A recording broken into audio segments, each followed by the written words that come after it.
त्यामध्ये सर्वप्रथम आपल्याला आपल्या माध्यमातून मी सर्व जनतेला आश्वस्त करू इच्छितो की नवीन HMP व्हायरस बद्दल आपण बिलकुल घाबरायचं काही कारण नाहीये.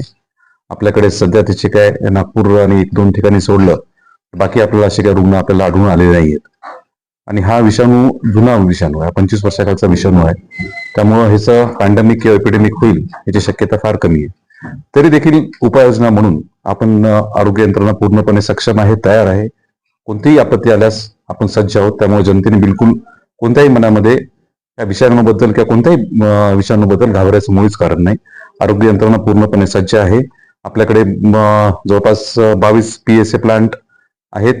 आपल्याकडे जवळपास 7 LMO टँक आहेत. आपल्याकडे ऑक्सिजन पाईपलाईन्स आहेत. आपल्याकडे वॉर्ड्स तयार आहेत. त्याच्यामुळे याच्यामध्ये आरोग्य यंत्रणा पूर्णपणे सज्ज आहे आणि आपण प्रार्थना करू की अशी कोणती आपत्ती येणारच नाही आणि ह्या विषाणूबद्दल आपण घाबरायचं पण कारण नाहीये.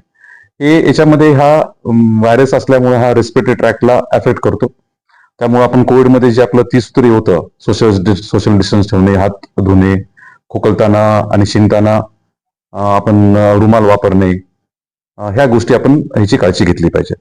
हे करत असताना पुन्हा एकदा आपल्याला आपल्या माध्यमातून मी सर्वांना सांगू इच्छितो की असे जे आपल्याला समजा काय रुग्ण आढळले, शक्यतो हा आजार लहान मुलांनाच होत असतो आणि जर आपल्याला काय वाटलं की ह्याच्यामध्ये कोणी बिमार असेल तर त्याला थोडस घरीच आराम करू देणे, त्याला बाकीच्या मुलांसोबत मिसळून देणे, एवढ्या उपाययोजना आपण करू शकतो.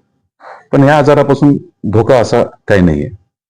ह्या आजाराचे लक्षण हा व्हायरस असल्यामुळे आणि निमो व्हायरस असल्यामुळे साहजिकच त्याचे लक्षण म्हणजे घशामध्ये खो करणे, सर्दी, खोकला, ताप आणि दम लागणे. आणि शक्यतो हा आजार लहान मुलांमध्ये होत असतो. सध्या तरी आपल्याला आढळायचे काय आपल्याला पेशंट आढळलेत किंवा आपल्याला थोडी बहुत ह्या विषाणूबद्दलची माहिती आहे, तर हे लहान मुलांमध्ये जास्त आढळून येतो.